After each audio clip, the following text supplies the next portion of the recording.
Apakah lebih penting memenjarakan Bima yang mengatakan kata dajjal daripada mengkritik pemerintah yang tidak bekerja, yang tidak becus bekerja dengan janji-janjinya saat kampanye, tapi fakta di lapangan rakyat sengsara?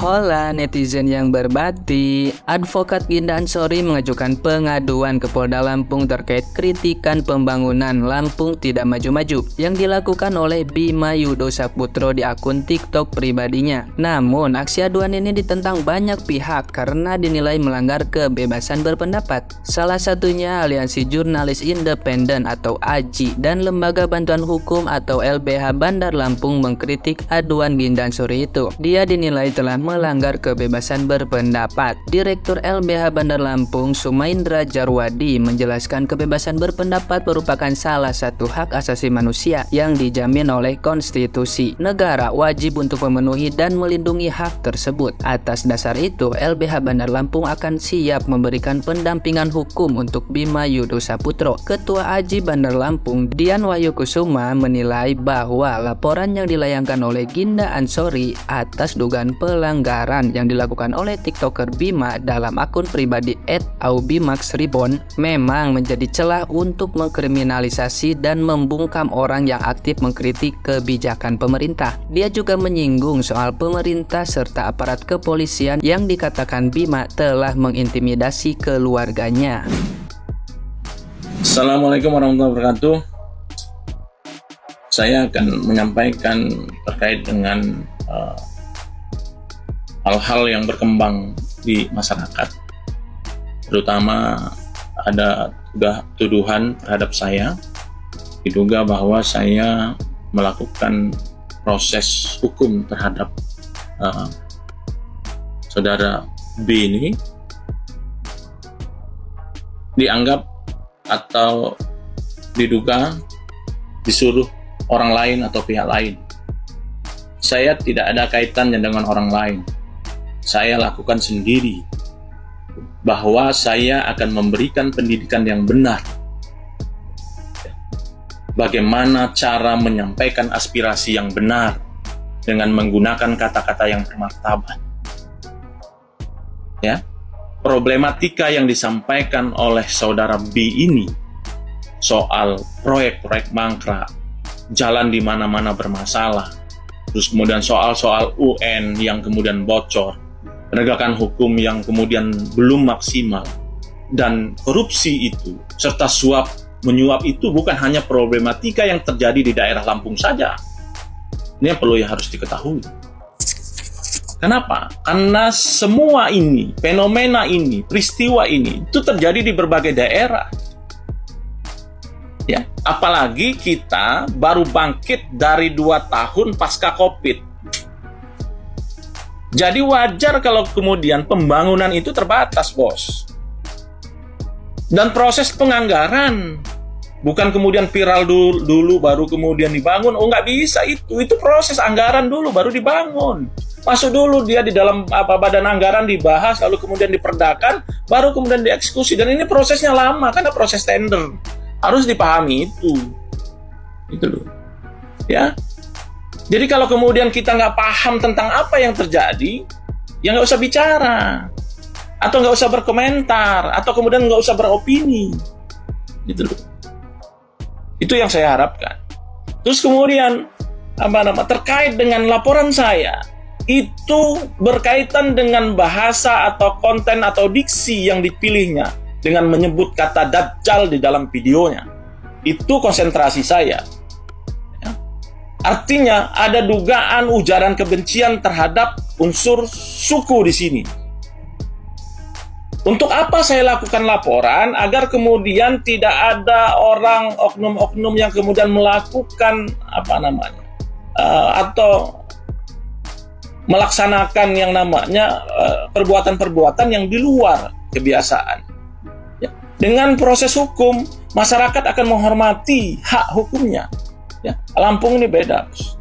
Penegakan hukumnya, gitu loh. Nggak ada kemudian menggeruduk sana, menggeruduk sini, misalkan di keluarga Pak saudara B karena dia dianggap itu, nggak ada. Justru hukum saya memproses hukum ini biar kemudian yang bersangkutan, keluarga dan lain sebagainya tetap dihormati dan biasa saja.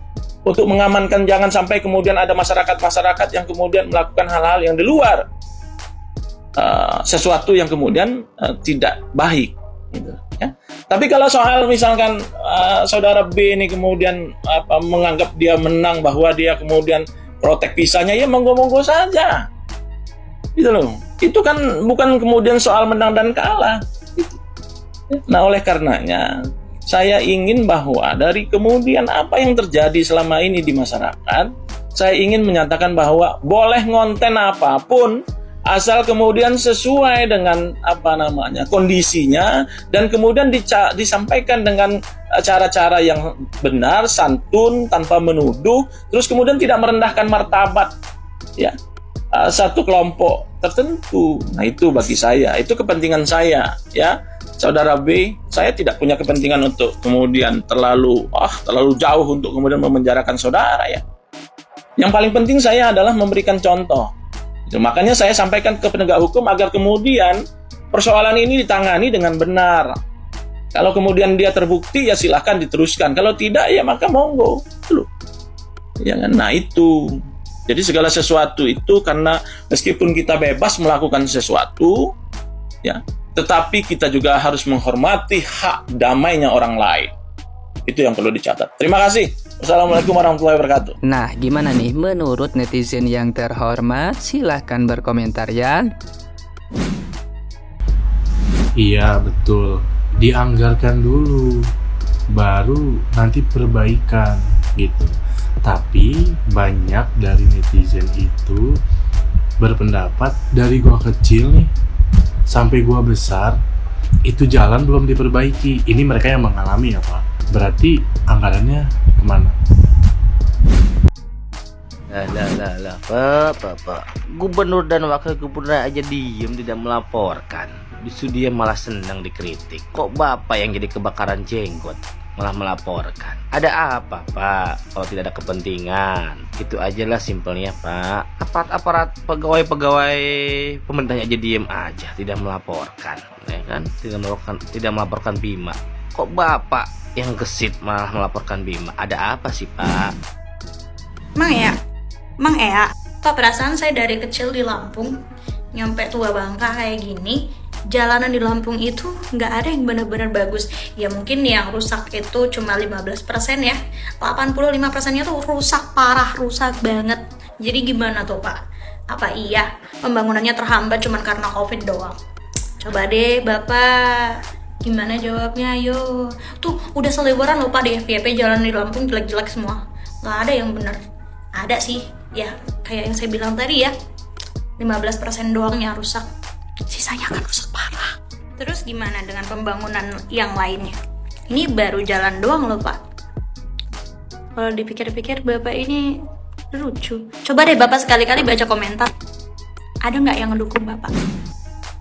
Nih Bapak pengacara, kau pengacara ya, atau apapun itu orang hukum, kau nggak bisa cari kasus lain kayak apa kek? Ini kasus anak mahasiswa yang mengkritik kampung halamannya loh, mengkritik kinerja pemerintahan di kampung halamannya. Itu kritik, kenapa kau kasuskan? Kecuali dia mengejek warga Lampungnya, baru salah. Ini kinerja.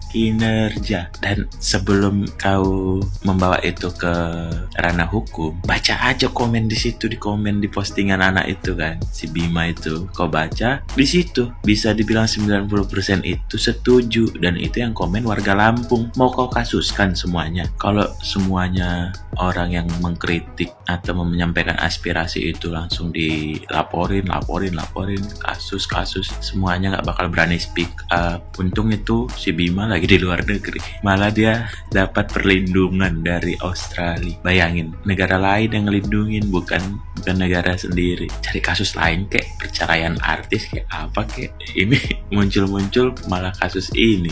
Itu ngeprint muka si Bima ngapain? Yang diambil cuman statement Lampung nggak maju-maju. Full dong, langsung sebarkan videonya di Lampung. Udah lihat belum itu video wakil gubernur Lampung yang nelpon Bupati Lampung untuk nyuruh lindungin keluarga Bima? Itu yang sudah wakil gubernur, yang dikritik nih, orang yang dikritik, objek yang dikritik itu nggak membuat petisi atau nggak membawa ke jalur hukum. Lah ini sampean kok, harusnya sampean bantu Bima tuh menyampaikan kritikan. Jangan cari kasus lain lah, kalau nggak ada kasus, cari ini buat kasus sendiri. Nih ya Pak ya, yang pertama, kan Bapak bilang pembangunan ataupun infrastruktur yang lagi dikerjain sama pemerintah Lampung itu proses tendernya lama, ya kan? Dan mungkin juga ada proses-proses yang lainnya yang kita nggak tahu.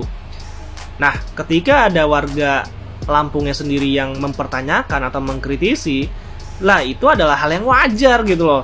Karena mereka nggak tahu, makanya mereka mempertanyakan, makanya mereka mengkritisi. Kalau mereka tahu ya juga mereka nggak bakal mengkritisi.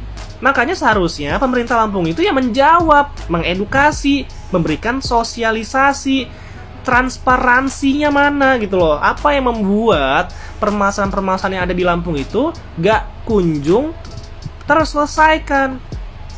Itu yang mestinya dijawab. Masyarakat dikasih jawaban, bukan malah disinisin, bahkan dilaporin ke polisi. Kan lucu.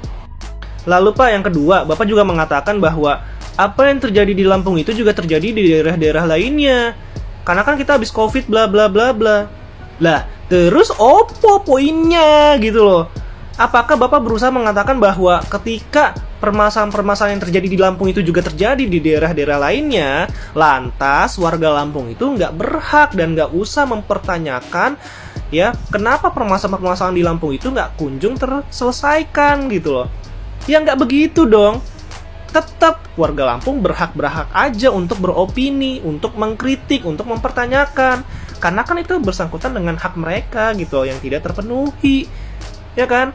Jadi nggak nyambung dan tidak ada relevansinya sama sekali kita bawa-bawa permasalahan yang ada di daerah lain yang sama dengan permasalahan yang ada di Lampung. Nggak ada relevansinya, nggak nyambung ya. Terus nih apa ya, yang ketiga nih, yang terakhir. Sampai bosan gue ngomongin kata Dajjal Bima terus. Udahlah, ini secara kontekstual bahasa tuh berbeda dengan apa yang Bapak interpretasikan. Makanya menurut gua gak bisa dibilang ini menyinggung martabat suku Lampung, karena itu bukan kata hinaan, tapi itu adalah ungkapan kekecewaan Bima dalam bentuk kata kiasan yang emang hiperbola, itu aja kok. Lagi pula warga Lampungnya sendiri aja banyak tuh gua lihat yang gak baper dengan kata Dajjal Bima. Cuma Bapak aja dan beberapa selintir orang aja yang baper gitu. Artinya kan ya lu gak bisa bawa martabat suku Lampung atas kebaperan pribadi lo gitu. Tapi ya udahlah Pak ya, saya mengerti apa yang Bapak lakukan di sini adalah hak Bapak sebagai warga negara untuk menggunakan jalur hukum. Cuma ya secara subjektif gue ya jahat lah. Bisa termasuk represif juga lu melawan kritik orang dengan hukum. Gak apple to apple, berat sebelah. Halo Pak Ginda, ya saya harus ngomong secara bermartabat, takut nanti disomasi sama Pak Ginda. Izin Pak Ginda, saya mau merespon pernyataan Pak Ginda. Saya hanya seorang seniman kayu, tamatan SMK, ya, bukan siapa-siapa, orang kecil. Jadi saya harus bermartabat ngomong, takut nanti disomasi, ya kan, dipenjarakan, dilaporkan, ya, oleh Pak Ginda. Jadi gini Pak Ginda, aku mau merespon pernyataan Pak Ginda. Ada beberapa yang aku tangkap, aku catat di sini. Yang pertama, Pak Ginda mengatakan ada dugaan, ada tuduhan Pak Ginda melakukan proses hukum kepada Bima. Bukan tuduhan, bukan dugaan, fakta. Itu fakta, Pak Ginda melakukannya. Bukan dugaan, bukan tuduhan. Oke, yang kedua, Pak Ginda mengakui di Provinsi Lampung dan di daerah-daerah lainnya ada terjadi korupsi, kebocoran data, proyek mangkrak, jalan rusak. Pak Ginda mengakui, tapi Pak Ginda membela dengan mengatakan pasca COVID 2 tahun yang lalu, jadi tidak mudah mengeluarkan anggaran, tender, dan dana segala macam. Padahal kita lihat di Indonesia Timur, Indonesia Tengah, Indonesia Barat, proyek selesai walaupun COVID, ya. Pembangunan jalan tol puluhan kilometer, pembangunan bandara, pembangunan pelabuhan, pembangunan batas negara, pembangunan stadion selesai. Jadi itu bukan alasan dan tidak ada hubungannya COVID dengan korupsi, dengan attitude, dengan kinerja. Tidak ada hubungannya. Tidak ada hubungannya COVID dengan proyek mangkrak, korupsi, kebocoran data, tidak ada. Tidak ada hubungannya. Walaupun ada COVID, jadi bebas korupsi gitu. Enggak kan? Ya. Jadi di situ Pak Ginda sangat membela pemerintah dan Pak Ginda lebih mempermasalahkan omongan yang bermartabat. tentang kata Dajjal. Apakah lebih penting memenjarakan Bima yang mengatakan kata Dajjal daripada mengkritik pemerintah yang tidak bekerja, yang tidak becus bekerja dengan janji-janjinya saat kampanye, tapi fakta di lapangan rakyat sengsara? Apakah lebih penting bagi Pak Ginda memenjarakan Bima yang tidak bermartabat hanya mengatakan Dajjal daripada pemerintah, gubernur, wakil gubernur, dan pemerintah setempat yang tidak bekerja, bahkan korupsi seperti Bapak tadi mengakui, bahkan daerah-daerah lainnya, ya? Apakah lebih penting mulut yang bermartabat daripada hati yang tidak beradab? Oke? Jadi gitu Pak Ginda ya. Itu dari aku. Jadi tolonglah Pak Ginda harusnya tahu siapa yang dibela, siapa yang disomasi, siapa yang diadukan ke polisi. Karena kita tahu siapa yang menipu rakyat.